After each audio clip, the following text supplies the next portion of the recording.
This is Basic Course Level 1 Week 1 Day 1। क्योंकि ये basic learners course है तो इसकी शुरुआत हम कुछ इस तरह से करेंगे कि आपके इंग्लिश और कम्युनिकेशन स्किल्स की एक बहुत ऊंची बिल्डिंग जो हम बनाने जा रहे हैं उसकी नींव पहले मजबूत होनी चाहिए। इसलिए बेसिक लर्नर्स के लिए हमारा पहला टॉपिक है वर्ब टू बी। इससे पहले कि मैं बहुत डिटेल में आपको subject plus verb to be topic पढ़ाऊं, हम आज की हमारी क्लास का ऑब्जेक्टिव यानी कि उद्देश्य जान लेते हैं।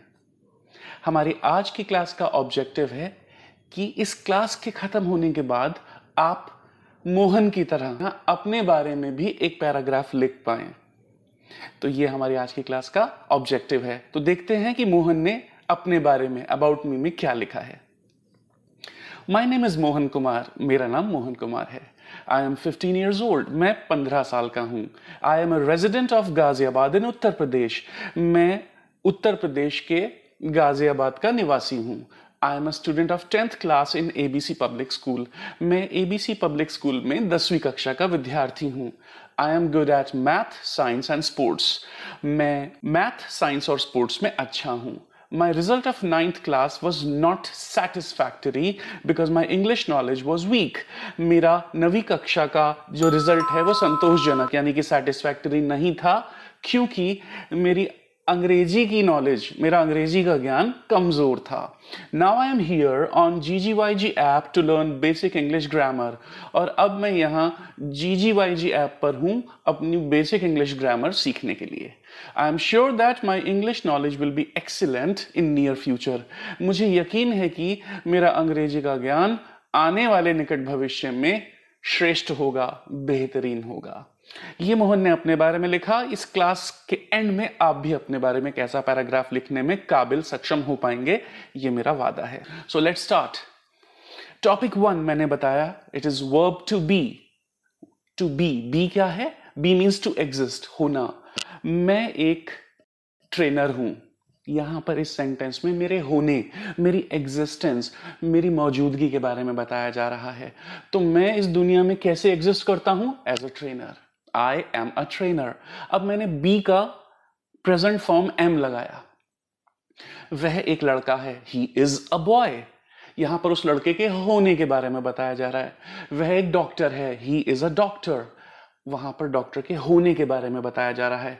वर्ब टू बी टॉपिक में आपको एक बात नोट करना पड़ेगा। नोट लिखा हुआ है, do not use action verbs in this topic. इस टॉपिक में आप एक्शन वर्ब्स जैसे कि आना, कम, जाना, गो, उछलना, जंप, सोना, स्लीप, खाना, ईट, आप ये वर्ब्स यूज नहीं करेंगे क्योंकि अगर हम ये वर्ब्स यूज करेंगे तो वो सेंटेंसेस टेंसेस में चले जाएंगे।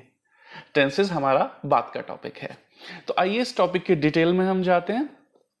Subject plus verb to be topic में हम सेंटेंसेस को किस तरह से फ्रेम करेंगे, वाक्य बनाने का तरीका क्या है, इसे हम कहते हैं सेंटेंस स्ट्रक्चर। तो वर्ब टू बी का सेंटेंस स्ट्रक्चर होता है, आप सेंटेंस की शुरुआत सब्जेक्ट से करते हैं, उसके ठीक बाद हेल्पिंग वर्ब प्लेस करेंगे, हेल्पिंग वर्ब के बाद आप कॉम्प्लीमेंट लगाएंगे और कॉम्प्लीमेंट के बाद एक्स्ट्रा इंफॉर्मेशन। अब ये जितने भी एलिमेंट्स हैं ये क्या हैं, इनके बारे में हम एक एक करके बात करते हैं। सो सबसे पहला और सबसे इंपॉर्टेंट एलिमेंट इस सेंटेंस स्ट्रक्चर का है सब्जेक्ट। सब्जेक्ट कौन होता है? वह व्यक्ति, वस्तु, स्थान, भाव आदि जिसके बारे में वाक्य में बात हो रही है उसे हम सेंटेंस का सब्जेक्ट कहते हैं। सब्जेक्ट जानने के लिए आप हु यानी कि कौन भी सेंटेंस से ही पूछ सकते हैं। कैसे, आइए देखते हैं। इस शीट पर आप ये पहचानना सीखेंगे कि सब्जेक्ट क्या होता है एक सेंटेंस में। इसीलिए देखिए स्क्रीन पर सब्जेक्ट यहां रेड कलर से हाईलाइट किया हुआ है क्योंकि इस शीट पर हम सब्जेक्ट पर फोकस कर रहे हैं। Let's go through the first sentence. पहला सेंटेंस हिंदी में लिखा हुआ है, देखिए। इस समय भारत एक लोकतांत्रिक देश है। इस सेंटेंस में वो कौन है जिसके बारे में हम बात कर रहे हैं? आस्क हु, वो कौन है जिसके बारे में बात कर रहे हैं? भारत, इंग्लिश में इंडिया। इसलिए देखिए आप राइट हैंड साइड में इंग्लिश में हमने इंडिया लिखकर छोड़ दिया, यानी कि इस समय भारत एक लोकतांत्रिक देश है। इस हिंदी वाक्य में सब्जेक्ट कौन है? इंडिया। सेकंड सेंटेंस देखते हैं। बचपन में विराट और रोहित करीबी दोस्त थे। कौन? विराट एंड रोहित। हमने सब्जेक्ट आइडेंटिफाई किया, सब्जेक्ट पहचाना सेंटेंस से कौन पूछकर। थर्ड सेंटेंस, मेरी कक्षा के कुछ विद्यार्थी मॉनिटर के विरुद्ध मेरे साथ होंगे। वो कौन है जो मेरे साथ होंगे? मेरी कक्षा के कुछ विद्यार्थी, some students of my class. Fourth, सच्ची दोस्ती हीरे जैसी अनमोल होती है। वो कौन है जिसके बारे में बात कर रहे हैं? सच्ची दोस्ती। देखिए, सच्ची दोस्ती एक भाव है। मेरी कक्षा के कुछ विद्यार्थी ये पर्सन है, विराट और रोहित ये भी पर्सन है, इंडिया एक प्लेस है। आप किसी भी person, place, thing, animal, feeling, emotion किसी के भी बारे में बात कर सकते हैं।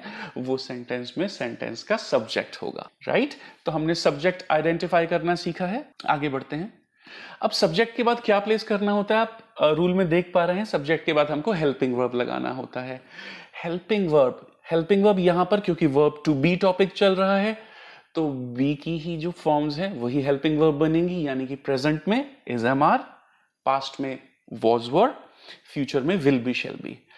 जैसे जैसे हम अलग अलग टॉपिक सीखेंगे वहां पर हेल्पिंग वर्ब्स चेंज होती चली जाएंगी। यहां पर हेल्पिंग वर्ब आइडेंटिफाई करने के लिए हमें क्या करना है? हमें दो स्टेप्स यूज करने हैं। पहला स्टेप है चेक टाइम। टाइम का मतलब ये नहीं है कि घड़ी के अंदर समय देखने लग जाएं। टाइम का मतलब है आपको सेंटेंस, वाक्य में देखना है कि सेंटेंस किस टेंस, किस काल में बनाया जा रहा है। अब अगर पहला वाक्य यहां पर देखते हैं, इस समय भारत एक लोकतांत्रिक देश है। हम इस समय की बात कर रहे हैं। सेंटेंस के एंड में, हिंदी वाक्य के अंत में है लिखा हुआ है, तो इतना तो हमें पता ही है कि अगर हिंदी वाक्य के अंत में है तो वो एक प्रेजेंट यानी कि वर्तमान काल का वाक्य है।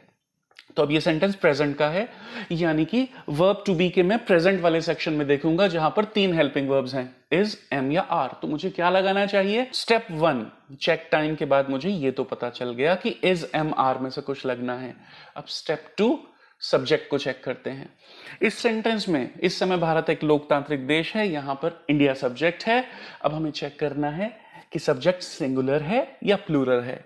तो इंडिया एक देश की बात हो रही है, इंडिया सिंगुलर है, एक वचन है, तो हमें इंडिया के साथ इज लगाना है। एक बहुत सिंपल सा कॉन्सेप्ट आपको बताता हूं। सिंगुलर की स्पेलिंग किससे शुरू होती है? एस। सिंगुलर एस से शुरू होता है। जितने भी सिंगुलर सब्जेक्ट्स होंगे उनके साथ एस वाली हेल्पिंग वर्ब लगा दीजिए। जैसे कि इज, उसमें भी एस आता है, पास्ट में वॉज, उसमें भी एस आता है, राइट? छोटी सी टेक्निक है। सेकंड सेंटेंस देखते हैं। बचपन में विराट और रोहित करीबी दोस्त थे। फर्स्ट स्टेप चेक टाइम, दोस्त थे। प्रेजेंट की बात नहीं हो रही है, वर्तमान काल की बात नहीं हो रही है, भूतकाल की बात हो रही है। थे, पास्ट टेंस, यानी कि बी की पास्ट फॉर्म वॉज या वर में से कुछ लगना चाहिए। अब चेक करते हैं subject Virat and Rohit singular है या प्लूरल है। ऑफ कोर्स दो लोगों के बारे में बात हो रही है तो प्लूरल है, तो यानी कि हमें वॉज नहीं, वर, प्लूरल, प्लूरल, र का साउंड आ रहा है प्लूरल में, वर, आर। प्लूरल की हेल्पिंग वर्ब्स प्रेजेंट में आर और पास्ट में वर होंगी, राइट? तो Virat and Rohit were. Third sentence देखते हैं। मेरी कक्षा के कुछ विद्यार्थी मॉनिटर के विरुद्ध मेरे साथ होंगे। फ्यूचर में प्लूरल्स के साथ, काफी सिंगुलर सब्जेक्ट के साथ भी हम विल बी यूज करते हैं।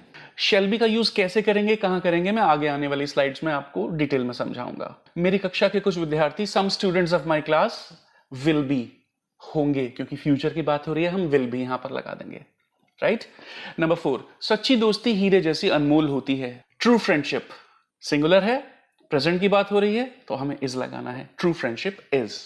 तो आपने देखा सब्जेक्ट के बाद हेल्पिंग वर्ब कैसे प्लेस होता है, दो चीजें ध्यान में रखकर, पहला टाइम, दूसरा सब्जेक्ट सिंगुलर है या प्लूरल।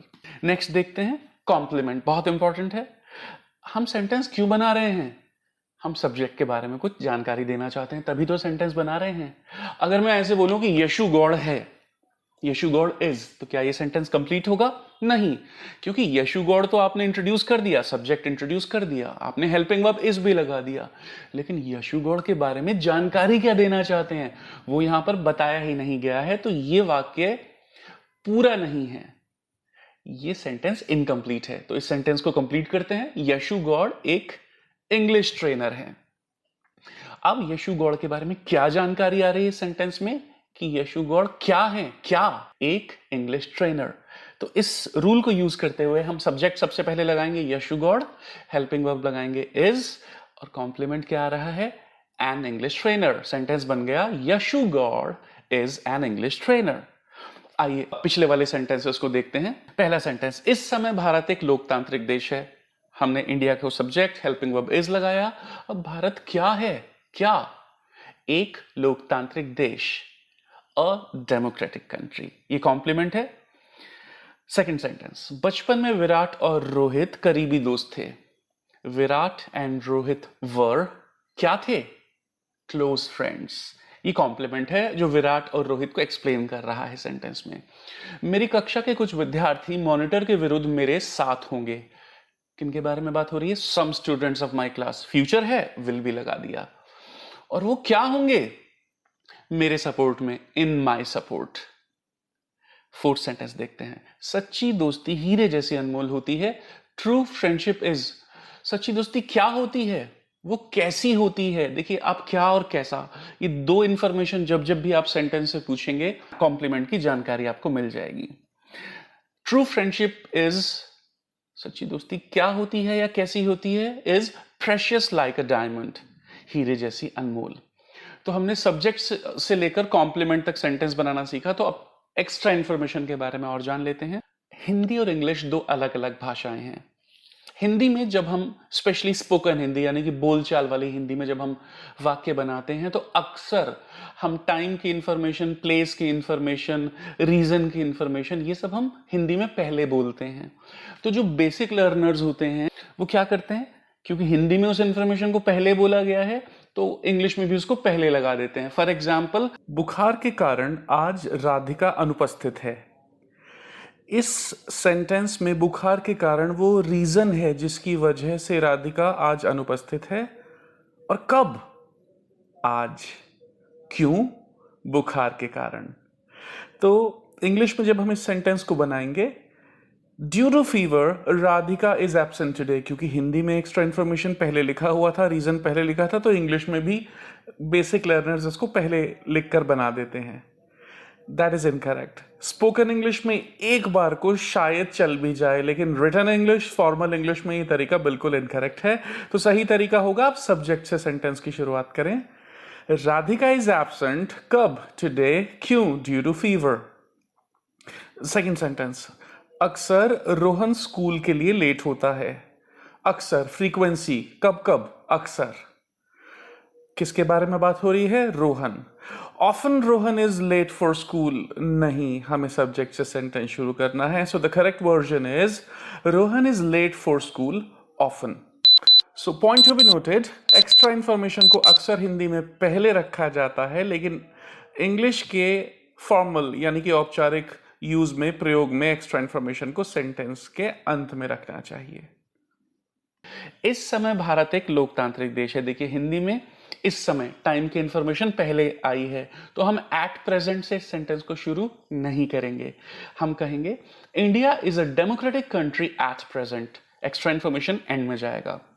सेकेंड सेंटेंस, बचपन में विराट और रोहित करीबी दोस्त थे। देखिए, बचपन में, हिंदी में हम टाइम से शुरू कर रहे हैं, लेकिन इंग्लिश में ये एंड में जाएगा। Virat and Rohit were close friends in childhood. Right? मेरी कक्षा के कुछ विद्यार्थी मॉनिटर के विरुद्ध मेरे साथ होंगे। क्यों होंगे? क्यों? रीजन क्या है? मॉनिटर के विरुद्ध।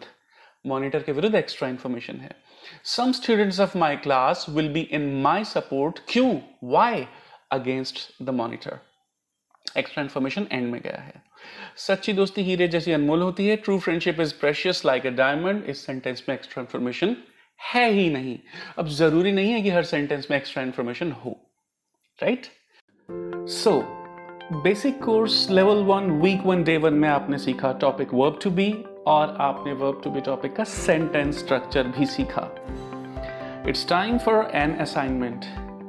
ये असाइनमेंट जिसे आप होमवर्क भी समझ सकते हैं, लेकिन मैं इसे होमवर्क नहीं कह रहा हूं क्योंकि आप अपने होम में ही तो इंग्लिश सीख रहे हैं। ये असाइनमेंट नहीं, रिस्पॉन्सिबिलिटी है, आपकी जिम्मेदारी है। जब आप इस जिम्मेदारी को पूरा करेंगे तो आप देखेंगे कि जैसे जैसे प्रैक्टिस आप करेंगे आपके अंदर इम्प्रूवमेंट भी आएगा। इस असाइनमेंट में यहाँ पर रोशनी ठाकुर एक फीमेल है, उनके बारे में एक पैराग्राफ लिखा हुआ है। राइट हैंड साइड पर वोकैबुलरी यानी कि वर्ड मीनिंग्स की हेल्प भी दी हुई है। इसे यूज करके आप ये पैराग्राफ लिखेंगे। मैंने क्लास की शुरुआत में कहा था कि आज की क्लास कंप्लीट होने के बाद आप मोहन की तरह अपने बारे में एक पैराग्राफ लिख पाएंगे। बट उससे पहले रोशनी ठाकुर के इस पैराग्राफ पर काम करें, इसको लिखें तो एक बहुत अच्छी प्रैक्टिस होगी आपकी। ये असाइनमेंट मैं कल की क्लास में डिस्कस करूंगा, मैं इसका आंसर आपको बताऊंगा, आप अपना आंसर उससे मैच करेंगे तो आपकी होमवर्क चेकिंग हो जाएगी। एक छोटा सा 10 सेंटेंसेस का असाइनमेंट और है जिसमें आपको फिल अप द ब्लैंक्स, ये जो ब्लैंक्स हैं इनको फिल करना है। प्रेजेंट की हेल्पिंग वर्ब्स या तो इज एम आर से, पास्ट की हेल्पिंग वर्ब्स वॉज या वर से, या फिर फ्यूचर की हेल्पिंग वर्ब विल बी से। आज के लेसन में जितनी भी स्लाइड्स यूज की गई हैं आपको टॉपिक एक्सप्लेन करने के लिए, वो सभी इमेजेस आपको वीक 1 डे 1 के फोल्डर में मिल जाएंगी और वहीं पर आपको असाइनमेंट भी दिख जाएंगे। जैसा कि मैंने कहा था, असाइनमेंट मीन्स रिस्पॉन्सिबिलिटी, तो अपनी डे 1 की रिस्पॉन्सिबिलिटी पूरी किए बिना आप डे 2 की क्लास में नहीं जाएंगे, right? So see you in tomorrow's class on day 2. Until then, stay focused, stay happy and stay blessed. Bye-bye.